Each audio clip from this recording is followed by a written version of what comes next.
Hyvä! Ja sitten aina se nami menee sen siivekkeen toisella puolella niin, että se saa sen vaan riman yli mennessä. Jos se tulee tuolta, täältä, hei kato, me feikataan, näin, niin sitten se nami vaan vaihtaa toiseen käteen. Ja kun se tulee riman yli, niin se saa palkan. Ja sille ei sanota niinku mitään, vaan sen täytyy hoksata se, mitä tässä haetaan. Mulla on ne namit täällä, mä pistän ne kaikki tänne puolelle. Oho, yksi tippuskin. Hyvä! Eli se täytyy niinku vaan hoksata mistä se. Sitten jos sitä tuntuu ihan hirveän vaikealta koirasta, se rupeaa niinku kaiken näköistä joka välistä, niin sit voi pistää kättä hiukan lähemmäs tota rimaa, että se hoksaisi sen. Tai sit pistää selkä seinää vasten tai jotain, että se ei vaan pääse mistään muualta. Sitten kun se oppii sen tarjoamisen tosta, niin sit siirrytään vähän kauemmas apua, niin että siihen jää semmonen kolo, mistä se koira jopa vaikka pääsee.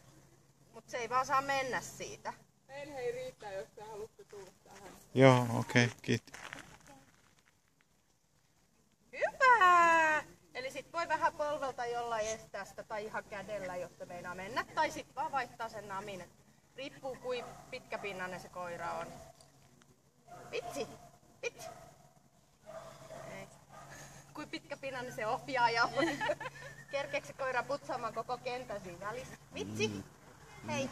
Haloo! Hyvä!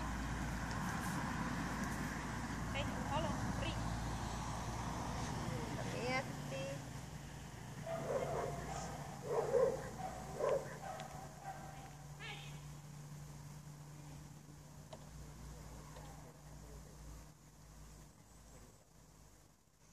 Täällä on niinpä näitä hajuja. Hyvä! Hienosti! Ja siitä palkkaamisesta, tai siitä äänellisestä palkkaamisesta, niin ei palkata sitä sit, kun se on siellä, vaan palkataan siitä, kun se lähtee. Heti kun se lähtee tavallaan, niin heti ruvetaan kehumaan sitä. Onko vatta täynnä? Tuolla on niin pieni vatta. Okei. Onko vatta täynnä? Haluatko sanoa jotain, miten tästä jatketaan? Sitten vaan niin kuin vaikeutetaan, eli sitten noustaan seisomaan. Vitsi! Vitsi! Nami! Hyvä! Noustaan seisomaan. Hyvä! Ja sitten vaan kauemmas, kauemmas. Sitten kun tää menee niin, että se lähtee, aina kun se on hörkkässyt namin suuhun, niin se lähtee saman tien yleensä tarjoaa toista. Sitten siirrytään näin päin ja se saa mennä kumpaa puolta vaan, sille ei ole mitään väliä.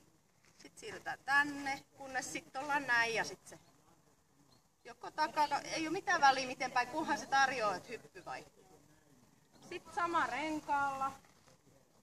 Ensin siihen sivulle ja sitten lähdetään kääntyä sinne eteen ja ensin kyykystä ja... Mitäs vielä? No periaatteessa... Putki on myöskin tarjoamisen huippusovellus.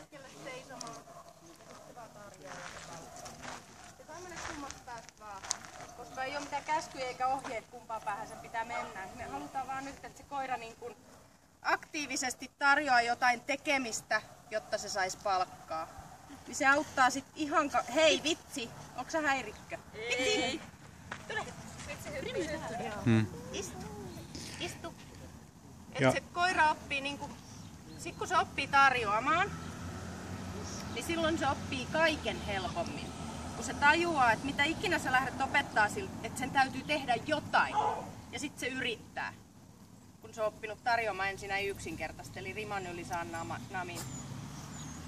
Ja just tarkoitus on se, että mahdollisimman vähän autetaan sitä koiraa, että se tarvitsisi niin omilla aivoillaan hoksata se, mistä se sen palkan saa. Et jos kauheasti autetaan, niin se ei välttämättä ymmärrä sitä, että ahaa, mun täytyy mennä tonne, vaan yritetään sitä saada haluamaan itse sinne riman yli. Ja sitten tosiaan rengas on sitten seuraava, sitten muuri, putkee. Kontakteja ei oikein voi tässä vaiheessa. Kepit on, te osaatte mennä keppejä, niin keppien tarjoaminen on yksi oleellinen juttu. Eli huomaatte, että sitä tarjoamista pystyy käyttämään niin kuin tosi monessa paikkaa. Ja kun mä vielä se, että niin se on niin paljon helpompi, mä pistän tän nyt pois.